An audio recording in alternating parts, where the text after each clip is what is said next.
Yes, I praise the Lord for this opportunity. मैं परमेश्वर का धन्यवाद करता हूँ इस मौके के लिए।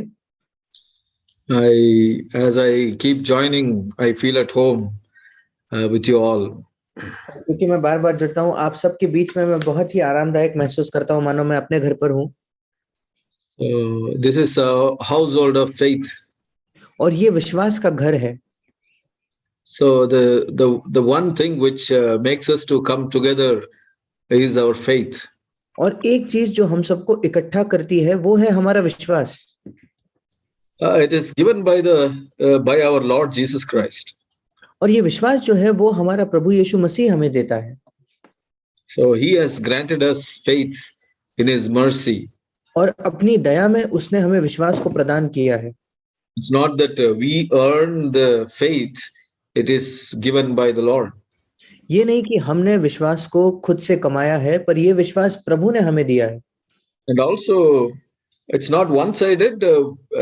God has seen some eagerness in us to respond to him. और ऐसा भी नहीं कि ये एक तरफा है, पर परमेश्वर ने देखा कि हमारे अंदर कोई एक इच्छा, एक लालसा है कि हम उसको प्रतिक्रिया दें। So that's why he has granted us that faith. और इसी वजह से उसने हमें वो विश्वास दिया है।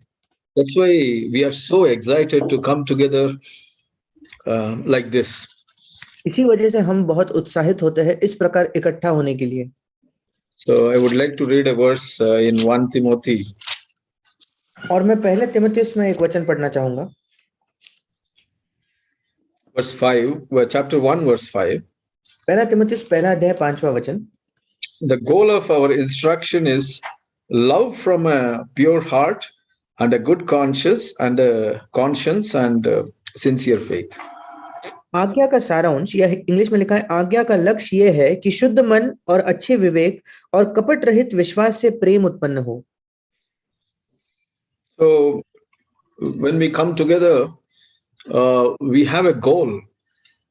और जब हम इकट्ठा होते हैं तो हमारे सामने एक लक्ष्य होता है। We need to understand what is that goal. और हमें यह समझने की जरूरत है कि वो लक्ष्य क्या है। It talks about faith, good conscience and love. यहाँ लिखा है एक शुद्ध मन, अच्छा विवेक, विश्वास और प्रेम। Why we need to have these three?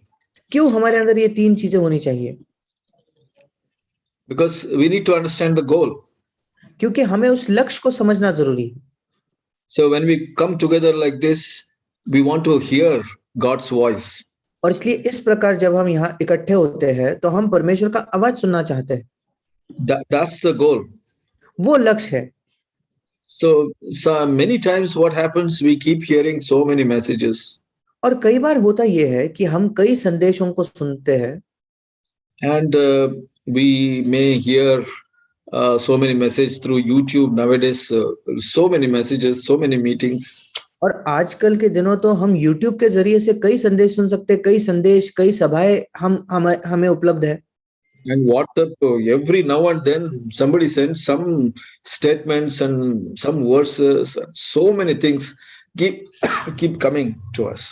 और प्रतिदिन कोई ना कोई वचन भेजता है, कोई अच्छा वाक्य भेजता है, और ये सारी चीजें हमें मिलती ही रहती है। It looks like it is increased so much. और दिखने में तो ऐसा लगता है कि ये सारी चीजें बहुत ज्यादा बढ़ चुकी है। But this all must have a goal, should have a goal. पर इन सब चीजों का एक लक्ष्य होना चाहिए। That is very important to understand. What's the goal? और ये बहुत महत्वपूर्ण है समझना कि ये लक्ष्य क्या है।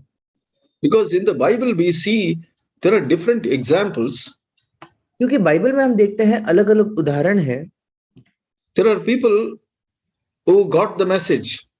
ऐसे लोग हैं जिन्होंने संदेश को तो प्राप्त किया, but did not produce the fruit. पर उन्होंने वैसा फल नहीं उत्पन्न किया। So I would like to read a verse in 1 John. और मैं एक वचन पढ़ना चाहूंगा पहले यूहन्ना में। See here, John, who lived for such a long time, maybe about more than 90 years. और यहाँ यूहन्ना जो इतने वर्षों से जीवित था, शायद 90 वर्ष से अधिक की उसकी आयु थी। So when he wanted to write something, so he had a burden in his heart. और जब वो कुछ लिखना चाहता था तो उसके हृदय में एक बोझ था। We saw that Paul had a burden when he wrote to Timothy. और हमने देखा कि पौलुस के हृदय में एक बोझ था जब उसने तीमुथियुस को एक पत्री लिखी। So he was saying, see, this love, faith, and good conscience is so important. और पौलुस कह रहा है कि देखो ये प्रेम, विश्वास और एक अच्छा विवेक ये बहुत महत्वपूर्ण है। Then when we go on to read that book, letter, we understand God's heart. और जब हम उस पत्री को आगे पढ़ते हैं तो हम परमेश्वर के हृदय को समझ पाते हैं। So here again, John is also writing with a burden and with a goal. और यहाँ फिर एक बार यूहन्ना एक बोझ लेकर और एक लक्ष्य को लेकर लिख रहा है। Because if I read the Bible myself, if I read the Bible, if I listen to many messages, क्योंकि अगर मैं खुद बाइबल को पढूं और कई संदेशों को अगर मैं सुनूं, but if that goal is not accomplished, then God will be disappointed. पर अगर उसके बावजूद वो लक्ष्य पूरा नहीं हो रहा तो फिर परमेश्वर उसमें बहुत निराश होगा। I may think that I went to the meeting, I heard the word, मैं सोच सकता हूँ कि हाँ, मैं तो सभा में गया, मैंने संदेश को सुना and I went on Sunday, I heard the message again there, और फिर मैं संडे के दिन भी गया और उस दिन भी मैंने संदेश को सुना and also I read the Bible, I read some portions from the book of Brother Zach. उसी के साथ मैंने बाइबल को पढ़ा, भाई जैक की किताब से भी कुछ भाग मैंने पढ़ा। But if the goal which God wants to accomplish in my life, if that is not happening, I may be satisfied with all these things, but God will be disappointed. पर अगर वो लक्ष्य जो परमेश्वर चाहता है मेरे जीवन में पूरा हो, वो अगर पूरा नहीं हो रहा तो शायद ये सारी चीजें, ये सारी गतिविधियों को करके मैं संतुष्ट हो सकता हूं, पर परमेश्वर उससे खुश नहीं होगा, प्रसन्न नहीं होगा।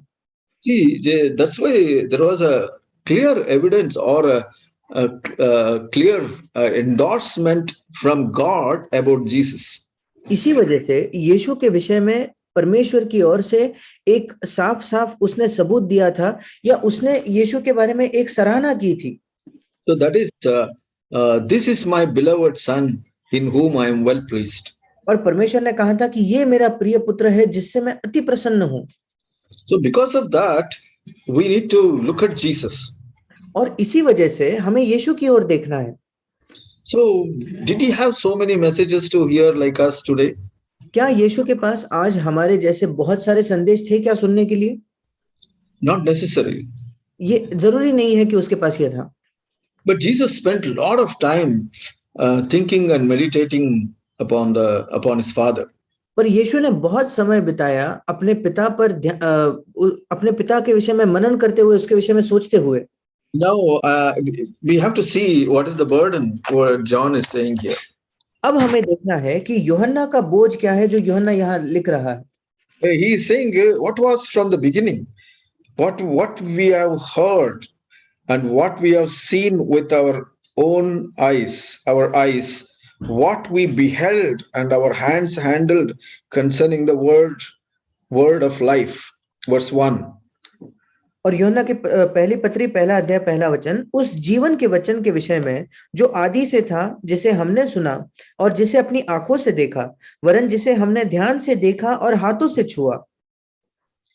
He is using certain words like something was there, we heard, we have seen with our own eyes, we beheld, that means we saw and we handled, touched it. All these things he is saying. और यूहन्ना कहता है कि ऐसा कुछ था और उसका वो वर्णन करता है कि ये ऐसा कुछ था जिसे हमने सुना, जिसे हमने अपनी आंखों से देखा और हमने उसे ध्यान से देखा और हमने अपने हाथों से छुआ। So the life was manifested, verse 2, and we have seen and bear witness and proclaim to you the eternal life which was with the Father and was manifested to us. और दूसरा वचन कहता है, ये जीवन प्रकट हुआ और हमने उसे देखा और उसकी गवाही देते हैं और तुम्हें उस अनंत जीवन का समाचार देते हैं जो पिता के साथ था और हम पर प्रकट हुआ। And verse 3, what we have seen and heard and proclaimed to you also, that you also may have fellowship with us, and indeed our fellowship is with the Father and with the Son Jesus Christ. और तीसरा वचन कहता है, जो कुछ हमने देखा और सुना है उसका समाचार तुम्हें भी देते हैं, इसलिए कि तुम भी हमारे साथ सहभागी हो, और हमारी यह सहभागिता पिता के साथ और उसके पुत्र यीशु मसीह के साथ है। And verse 4, and these things we write so that our joy may be made complete. और ये बातें हम इसलिए लिखते हैं कि हमारा आनंद पूरा हो जाए। See, he has a burden. He's trying to communicate something. और उसका एक बोझ था, जिस बोझ को वो हमें बताने की कोशिश कर रहा है। Again and again, he's saying, we have seen, we have proclaimed, we touched, and we experienced. बार बार वो कहता है कि हमने देखा है, हमने सुना है, हमने हाथों से छुआ है, हमने उसका अनुभव किया है। So he's saying, verse 2, he's saying, the life which was manifested. दूसरे वचन में वो कहता है, ये जीवन है जो प्रकट हुआ। Verse 3, he is saying, have fellowship with us, because our fellowship is with the Father. तीसरे वचन में वो कहता है कि तुम्हारी हमारे साथ सहभागिता हो, क्योंकि हमारी सहभागिता पिता के साथ है। See, the main burden is we have a fellowship or relationship with our Heavenly Father and Jesus Christ. That is the life which he is trying to communicate. उसका मुख्य बोझ ये है कि जो सहभागिता हमारी पिता के साथ और यीशु मसीह के साथ है, वो जीवन है जिसको वो बताने की कोशिश कर रहा है। So he had a relationship with the life. और उसका उस जीवन के साथ एक संबंध था। That life is God himself. That was Jesus. वो जीवन स्वयं परमेश्वर था, जो है यीशु मसीह। So that is what very important he sees here. और ये बहुत ही महत्वपूर्ण चीज है जो वो यहाँ देखता है। So that is the burden which Paul also had. और यही बोझ पौलुस का भी था। Because there he is talking about good conscience, faith and love for a purpose. क्योंकि वहां भी वो अच्छे विवेक, प्रेम और विश्वास की बात एक उद्देश्य से ही कर रहा है। The purpose is that we have this relationship with this life or Jesus Christ. और उसका भी उद्देश्य ये है ताकि हमारा संबंध इस जीवन के साथ अर्थात यीशु मसीह के साथ बन जाए। So that is what Jesus was trying to communicate to all disciples. और यही यीशु मसीह सारे शिष्यों को बताने की कोशिश कर रहा था। When we read Matthew 7, at the end he said, there are people who do so many things. They come and say, I did this. But Jesus said, no, I don't know you. I never knew you. और मत्ती रचित सुसमाचार 7वें अध्याय के अंत में यीशु कहता है कि कई लोग आकर उससे कहेंगे कि प्रभु मैंने ये किया वो किया, पर यीशु कहेगा नहीं, मैंने तुम्हें कभी ना जाना। There again, Jesus was telling that with the grief. और वहां फिर एक बार यीशु उस बात को दुख के साथ कह रहा था। Jesus, it's something like this. Jesus was saying, I died to have a relationship with you, but you neglected that and you were occupied with so many activities. मानो यीशु मसीह कह रहा हो कि मैं मरा ताकि मेरा तुम्हारे साथ एक संबंध हो सके, पर तुम तो अनेक गतिविधियों में ही व्यस्त थे। Jesus longed for fellowship. Even today, Jesus longs for fellowship. यीशु की एक तीव्र लालसा थी संगति करने के लिए, और आज भी यीशु की एक लालसा है हमसे संगति करने के लिए। When I am sharing something, I'm scared. और इसलिए जब मैं कुछ वचन को बांटता हूं तो मुझे डर लगता है। Lord, is there a chance that I get satisfied because I am sharing and doing? In fact, chapter 7, Matthew, there certain people said, we preached in your name. और मुझे ये डर लगता है कि प्रभु क्या यह संभावना है कि मैं प्रचार करने से इन चीजों से ही संतुष्ट हो जाऊं, क्योंकि मत्ती 7 में ये ऐसे भी कुछ लोग हैं जो आकर कहते हैं कि हे प्रभु, क्या हमने तेरे नाम से भविष्यवाणी या प्रचार नहीं किया क्या? Attending meetings may satisfy me, or singing may satisfy me, preaching may satisfy me. Maybe I read and heard so many messages. Are these all my satisfaction? चाहे शायद सभाओं में जाकर मैं संतुष्ट होता हूँ, मेरे गीत गाने से, मेरे प्रचार करने से मैं संतुष्ट होता हूँ, मैंने कुछ पढ़ लिया है, कुछ संदेश सुन लिया है, क्या मुझे इन सारी चीजों को करके संतुष्टि महसूस होती है? In all these things, इन सारी चीजों में am I hearing his voice? क्या मैं उसकी आवाज को सुन पा रहा हूँ? What is that voice? वो आवाज क्या है? What does the shepherd say? वो चरवाहा क्या कह रहा है? What does the bridegroom say? वो दुल्हा क्या कह रहा है? He says, come, let's have fellowship. वो कहता है आओ हम संगति करें, I want to spend time with you. मैं तुम्हारे साथ समय बिताना चाहता हूँ, I want to talk to you. मैं तुमसे बात करना चाहता हूँ, I want to have a closer relationship with you. मैं तुम्हारे साथ एक नजदीकी संबंध बनाना चाहता हूँ। That is the goal. वो है लक्ष्य। So if we go on to read John's letter, अगर हम आगे जाकर यूहन्ना की पत्री को आगे पढ़े तो just after this, इसके ही आगे he goes on to say that the blood of Christ must see, confess your sins. God is faithful to forgive you and cleanse your heart. वो आगे जाकर कहता है कि हमें अपने पापों को मान लेना चाहिए, तो प्रभु विश्वास योग्य है हमारे पापों को क्षमा करके हमें हमारे हृदय को शुद्ध करने के लिए। So he goes on to say, my children, I am writing this so that you don't sin. आगे जाकर वो कहता है, हे मेरे बालकों, मैं ये बातें तुम्हें इसलिए लिखता हूँ कि तुम पाप न करो। So keep my commandments. और वो कहता है मेरी आज्ञाओं को मानो। Walk the same manner as Jesus walked.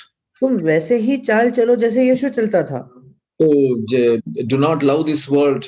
इस संसार से प्रेम न रखो। The one who sins is not from the Father.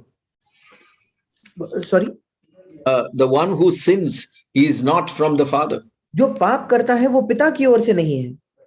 He goes on to say, see, this is the beginning.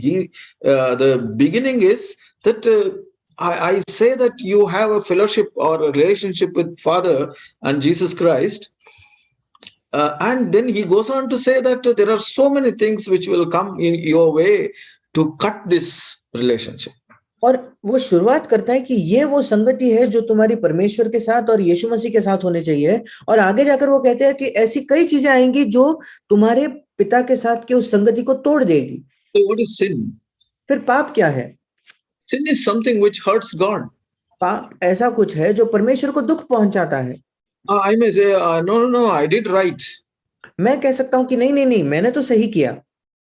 But it may have hurt God. पर शायद उससे परमेश्वर को चोट पहुंची। So I keep on hurting God. How can I build relationship? और अगर मैं परमेश्वर को चोट पहुंचाते रहूं तो फिर कैसे मैं एक संबंध को रख पाऊंगा? If I keep doing something which hurts my wife, I cannot continue my relationship. अगर मैं ऐसा कुछ करते रहूं जिससे मेरे पत्नी को चोट पहुंचती है तो फिर वो संबंध को मैं आगे नहीं बढ़ा सकता। For every relationship, we have to be careful. हर एक संबंध में हमें सतर्क होना होता है। So what will hurt the other person, I have to see. कि दूसरे व्यक्ति को मेरी किस बात से तकलीफ हो सकती है, उसको चोट पहुंच सकती है, मुझे उस पर ध्यान देना है। So that's why Paul also says that be careful, keep a good conscience, and your faith and your love is very important. इसी वजह से पौलुस कहता है कि बड़े सतर्क रहो, एक अच्छा विवेक रखो, तुम्हारा विश्वास और तुम्हारा प्रेम बड़ा महत्वपूर्ण है। If you don't maintain your heart well, you lose relationship with the Father.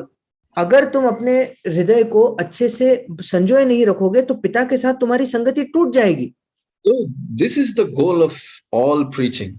और सारे प्रचार का यही लक्ष्य होना चाहिए। If my satisfaction is in the message, अगर मेरी संतुष्टि केवल उस संदेश में ही है, if I don't hear the word of the Lord, अगर मैं उससे बढ़कर प्रभु की वचन को, प्रभु की आवाज को नहीं सुन रहा तो yeah, you said it correctly. The voice of my Lord. मेरे प्रभु की आवाज को अगर मैं नहीं सुन पा रहा तो That voice I am not neglecting. I am satisfied with the message. उस आवाज को नजरअंदाज करके मैं केवल संदेश मात्र से ही तृप्त हूँ, Then I cannot respond to God. फिर मैं परमेश्वर को प्रतिक्रिया नहीं दे पाऊंगा। That's what the problem happened with those people in Matthew 7. और मत्ती 7 में उन लोगों के साथ यही तो समस्या थी। Jesus said, no, I didn't. I don't know you. That means you didn't respond to my voice. और यीशु ने कहा कि नहीं, मैं तुम्हें नहीं जानता, इसका मतलब तुमने मेरी आवाज को कभी सुना नहीं, उसकी प्रतिक्रिया नहीं दी। So that's again, he was longing for relationship, but these people were busy with activities. और फिर एक बार उसकी तो लालसा थी कि वो संगति करे, पर ये लोग केवल गतिविधियों से ही खुश थे। Yeah, we'll see that Matthew 7 again. आइए हम उस वचन को देखें, मत्ती रचित सुसमाचार 7 अध्याय। So what follows that is very important. उसके आगे क्या है वो बड़ा महत्वपूर्ण है। So again, Jesus talks about two kind of people. फिर एक बार यीशु मसीह दो प्रकार के लोगों के विषय में बताता है। Verse 23, he says, I never knew you. 23 वचन में वो कहता है कि मैंने तुम्हें को कभी नहीं जाना। Verse 24 says again, those who, therefore, everyone who hear these words of mine and acts upon them. 24 वचन कहता है, इसलिए जो कोई मेरी ये बातें सुनकर उन्हें मानता है या उसके अनुसार करता है, may be compared to a wise man वो उस बुद्धिमान मनुष्य के समान ठहरेगा, who built his house upon the rock. जिसने अपना घर चट्टान पर बनाया. So that means what? I did repentance. I did this. Oh, exactly like Brother Zach has written in Good Foundation. I did everything right. इसका मतलब, हाँ, मैंने मन फिरा लिया, मैंने ये किया, मैंने वो किया, जैसे एक अच्छी नींव जो भाई जैक लिखित एक पुस्तक है उसके अनुसार मैंने सारी चीजों को सही किया है. Yeah, sometimes I am afraid to ask somebody who says I'm born again, want to take baptism. I generally ask them, did you read a Good Foundation book? और कभी-कभी जब कोई मुझसे कहता है कि मुझे पानी का बपतिस्मा लेना है, तो मैं उनसे प्रश्न करता हूँ, क्या तुमने एक अच्छी नींव इस किताब को पढ़ा है? I used to hear, yes, brother, I heard, I have read it. और फिर मुझे जवाब मिलता था कि हाँ भाई, मैंने उसे पढ़ा है. But then I was afraid, did that had any impact on them?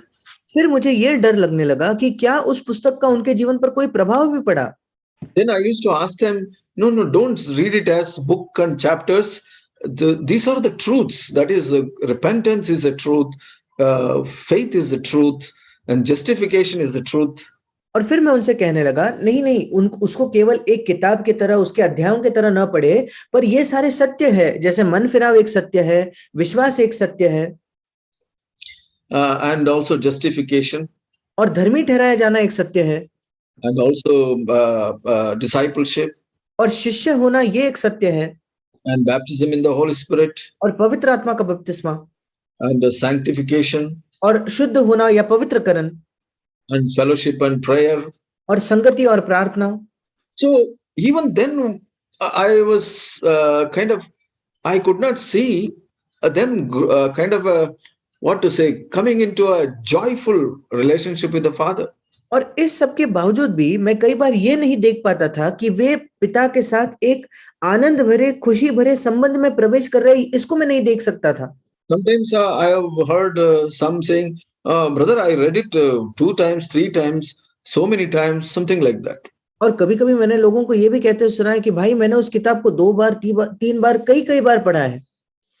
I felt like telling, no, the goal is, besides all this knowledge, we must come to a relationship with the Father.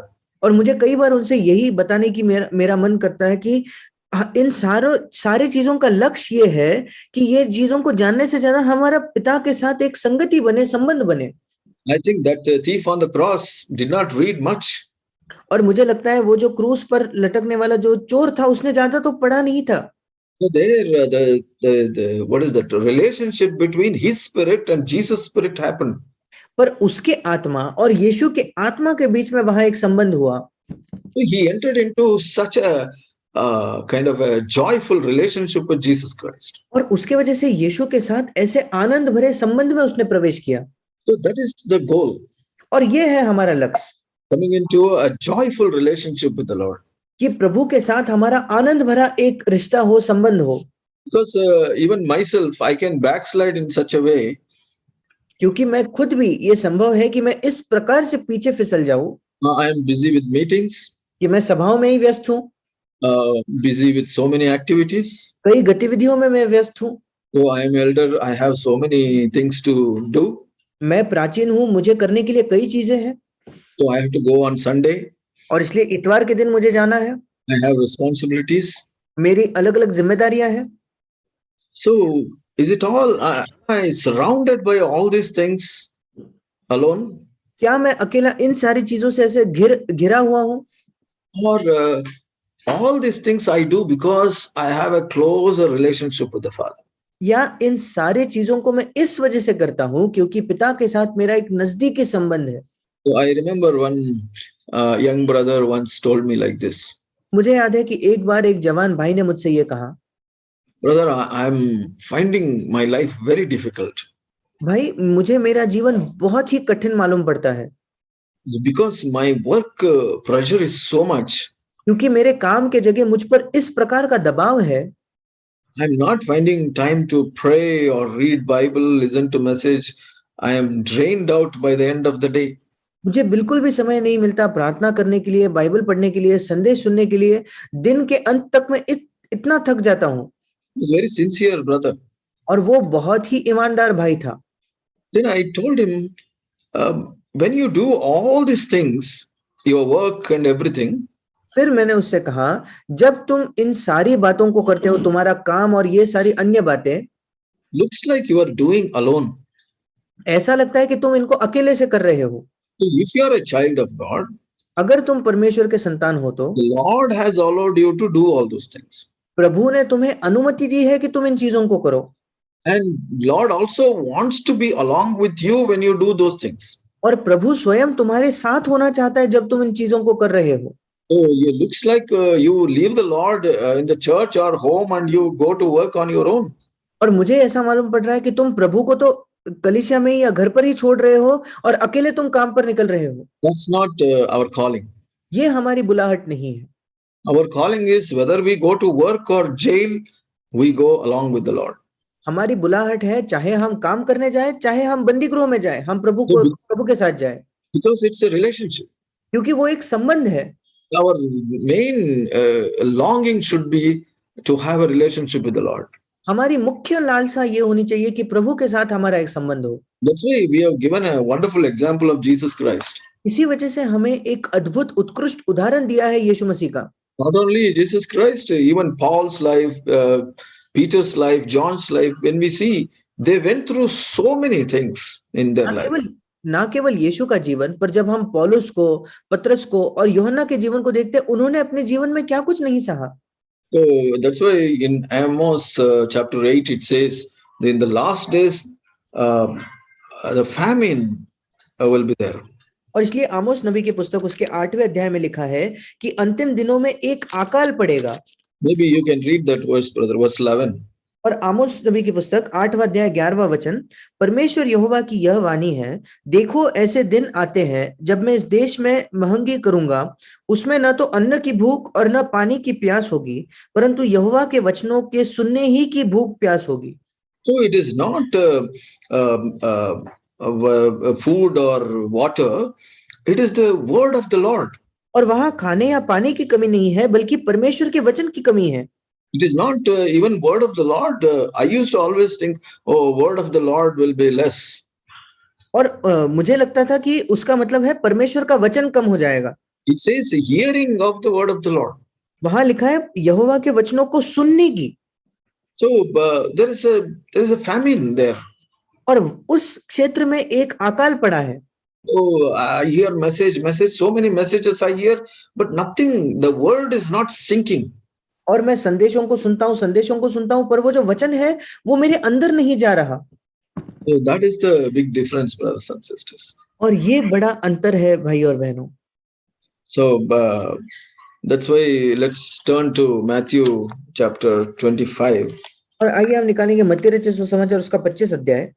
There were 10 virgins. वहां 10 कुंवारियां थी।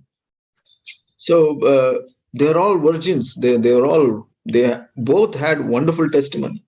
ये सब कुंवारियां थी, दोनों की गवाही बहुत ही अच्छी थी। So, but there is only one difference. पर उन दोनों में एक ही अंतर था। Both had light. दोनों के पास ज्योति थी। The light shows their wonderful testimony. वो ज्योति दिखाती है कि उनकी क्या ही अद्भुत गवाही है। They were wonderful witnesses. वे अद्भुत गवाह थे। All 10 of them. और वो 10 के 10। That means their light was shining. इसका मतलब उनकी जो ज्योति थी वो बिल्कुल चमक रही थी। So, but there was a division between 5 and 5. पर 5 और 5 के बीच इस प्रकार का एक विभाजन आ गया। That Jesus reveals here. और यीशु यहाँ उसको प्रकट करता है।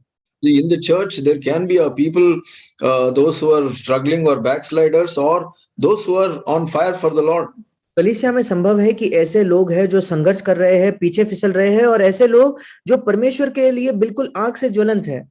So among those who are on fire for the Lord, उन लोगों के बीच जो बिल्कुल परमेश्वर के लिए आग से बिल्कुल जल रहे हैं, so when we look at with our eyes, जब हम उनको अपनी आंखों से देखते हैं, those all 10 look same. वे 10 के 10 एक जैसे ही दिखते हैं। But when the test came, पर जब परीक्षा आई, so verse 5 it says, 5वें वचन में लिखा है, "Thus while the bridegroom was delaying, they all got drowsy and began to sleep." जब दूल्हे के आने में देर हुई तो वे सब ऊँघने लगी और सो गई। So there we understand little later, verse 9 it says, the prudent answered, no. They actually the verse 8 when we read, the foolish said to the prudent, give us some of your oil, for our lamps are going out. और 8वां वचन कहता है, और मूर्खों ने समझदारों से कहा, अपने तेल में से कुछ हमें भी दो, क्योंकि हमारी मशालें बुझ रही है। See, for us it all looks same. They were all looking same. They were all looking prudent. और हमारी नजरों में तो सब वैसे के वैसे दिख रहे थे, सब बिल्कुल ही समझदार लग रहे थे। But here Jesus says, no, the 5 were foolish actually. पर यहाँ यीशु कहता है, नहीं, वास्तविकता में तो उनमें से 5 मूर्ख थे। So what is the difference? अंतर क्या था? If we compare that with ourselves, अगर उनकी तुलना हम अपने आप से करें तो, if I am more happy that my external testimony is good, अगर मुझे ज्यादा खुशी इस बात से है कि मेरी बाहरी गवाही केवल अच्छी है, I am very active and my elders are happy with me and I am sharing, everything is good, all can see that light. मैं बहुत सक्रिय हूँ, मेरे प्राचीन मुझसे खुश है, मैं वचन में से भी बांटता हूँ और ये सारी चीजें अच्छी चल रही है और सब लोग उस ज्योति को देख पा रहे हैं।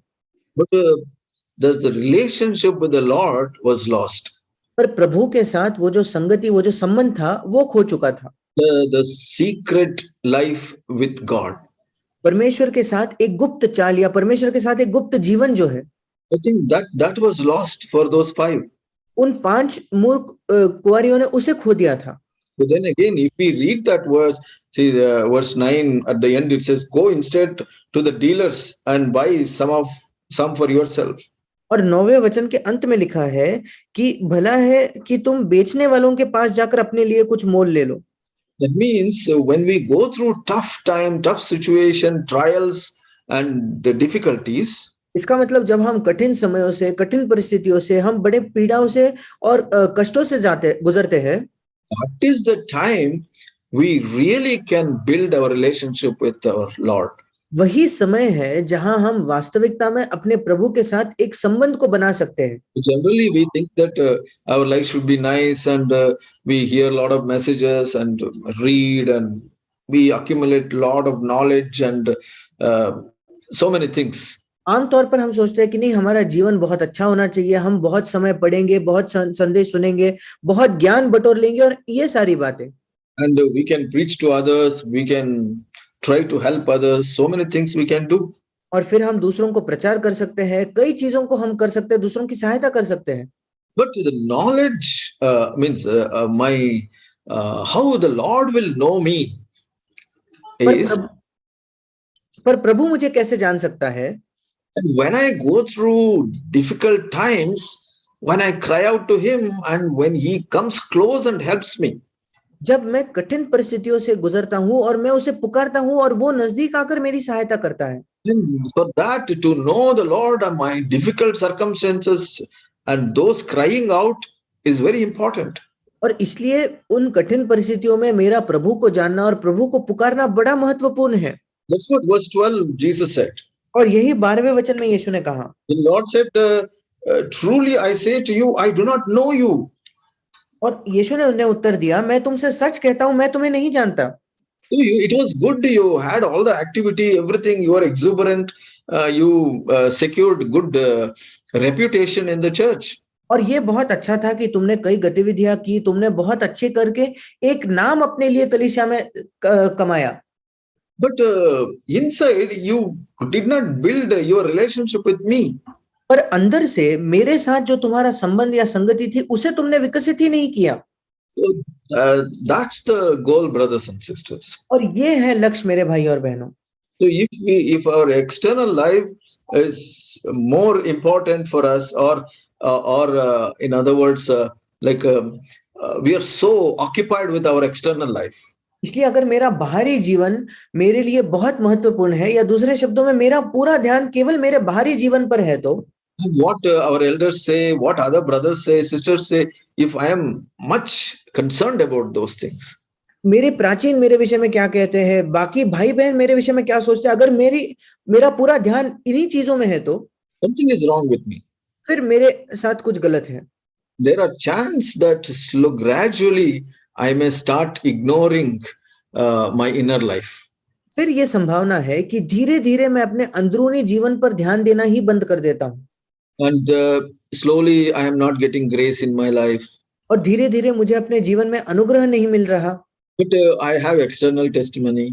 पर बाहरी तो मेरी गवाही अच्छी है, And I am maintaining that, and I am not seeking for help because I have a good reputation outside, but inside it is collapsing. और गवाही तो मेरी बाहर अच्छी बनी रही है, उसके बावजूद मैं अंदर से किसी की मदद नहीं मांग रहा, क्योंकि अंदर से तो वो सब कुछ गिर रहा है। Zach once gave an example of olden days there used to be houses with wooden pillars in the middle of the house. और भाई जैक ने एक बार एक उदाहरण दिया था कि पुराने जमाने में ऐसे घर होते थे जिनके घर के बीच में लकड़ी के खंबे हुआ करते थे। So for that, they big pillars, they put oil on top, and so that it won't what is that? It will not be eaten from outside. और वो खंबे जो है उन पर तेल लगाया जाता था ताकि उन खंबों को, लकड़ी के खंबों को बाहर से खाया न जाए। So it looks very nice from outside. और बाहर से वो बहुत अच्छा दिखता है। But all of a sudden one pillar collapses after many years. पर कई वर्षों बाद अचानक से एक खंबा जो है वो गिर जाता है। But some experts, if some experts come, they tap the pillar and check whether it is becoming hollow inside or strong. और इसलिए जब कोई विशेष लोग आते हैं, वो उस खंबे को खटखटा कर देखते हैं कि अंदर से कहीं वो खोखला तो नहीं हो रहा। So that's how that example was, that one fine day it collapses. और उदाहरण यही था कि एक दिन वो पूरा का पूरा गिर जाएगा। And then suddenly they realized, how come it was looking so nice and shining from outside, how it collapsed? और फिर अचानक लोग सोचने लगते हैं कि बाहर से तो ये इतना चमक रहा था, इतना अच्छा दिख रहा था, फिर ये कैसे अचानक गिर गया? Inside the termites were eating. अंदर से जो दीमक है उसे खा रहे थे। So that should not happen in our life. ये हमारे जीवन के अंदर नहीं होना चाहिए। That's why Jesus said, clean the inside of the cup first. इसी वजह से यीशु ने कहा कि पहले अपने प्याले, उस कटोरे को अंदर से साफ करो। I see it like this. और मैं उसको इस प्रकार से देखता हूँ, I must have a closer and loving relationship with my Lord.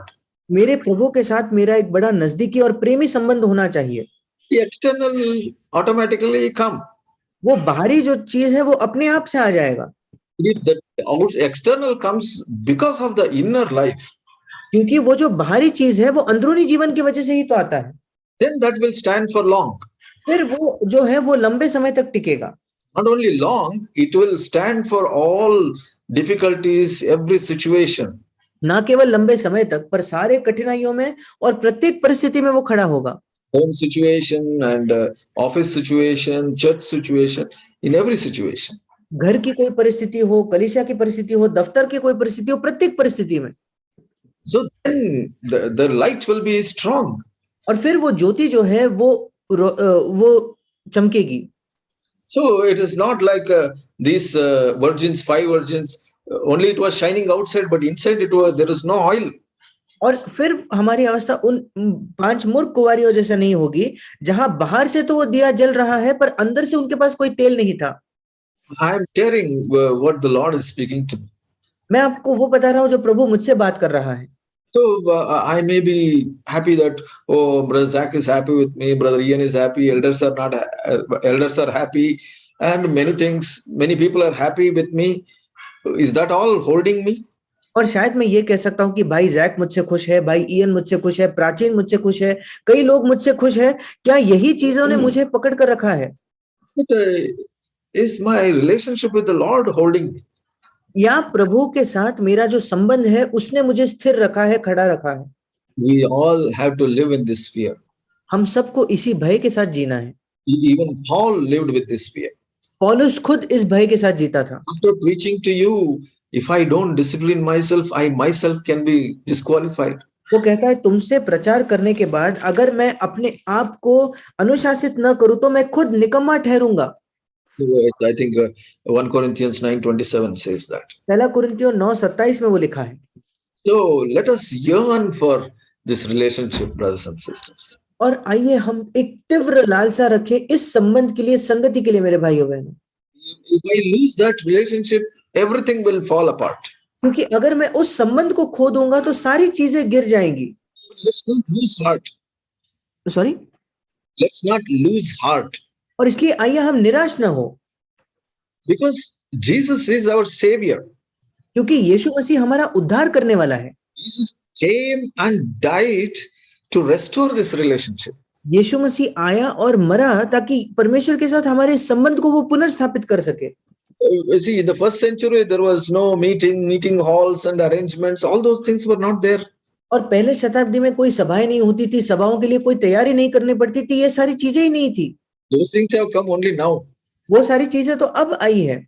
But ultimately, the Jesus longing was पर आखिरकार प्रभु की यीशु की लालसा ये थी that he will have a relationship with us. कि उसका हमारे साथ एक संबंध हो। Not only with Lord Jesus Christ, with the Father also. ना केवल प्रभु यीशु मसीह के साथ पर पिता के साथ भी। That was the burden of Apostle John. और प्रेरित यूहन्ना का यही बोझ था। That's why he says, when you have this kind of a fellowship which we have, then our joy may be full. इसी वजह से वो कहता है जब तुम्हारी भी पिता के साथ इस प्रकार की संगति होगी जैसे हमारी है, तब हमारा आनंद संपूर्ण या भरपूर हो जाएगा। So that's the goal for him. और ये उसके लिए लक्ष्य था। So let us have the same goal. और आइए हमारा भी यही लक्ष्य हो। May the Lord help us. परमेश्वर हमारी सहायता करे।